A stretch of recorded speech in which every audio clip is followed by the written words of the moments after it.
কোথায় গেছিলে?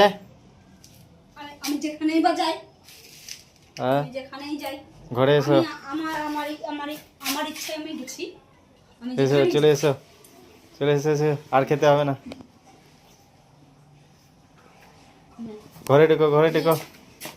আমি যেখানে যাই আমার ইচ্ছে। তুমি যাও তখন জিজ্ঞেস করি। চলে এসো, ঘরে চলে এসো, ঘরে চলে এসো। পাগলি বউ আমার রে, মদ খেয়ে নিছে আজ। কি একটু কেন? আছে, একটু হ্যাঁ, একটু আছে। তাই নাকি? বাহ বাহ বাহ বাহ এটা বাহ, শুয়ে পড়ো, শুয়ে পড়ো। বাবা বাবা, আমাকে একটু দাও, আমাকে একটু দাও। না রে, এটা আমি আমার পয়সা কিনেছি। তাই? আমাকে একটু দাও। হ্যাঁ, এটা কালকে খাবো। এই একটু এক প্যাক খেয়ে কি হয় রে বাবা? বাবা বাবা বাবা, উঠে পড়ো, উঠে পড়ো।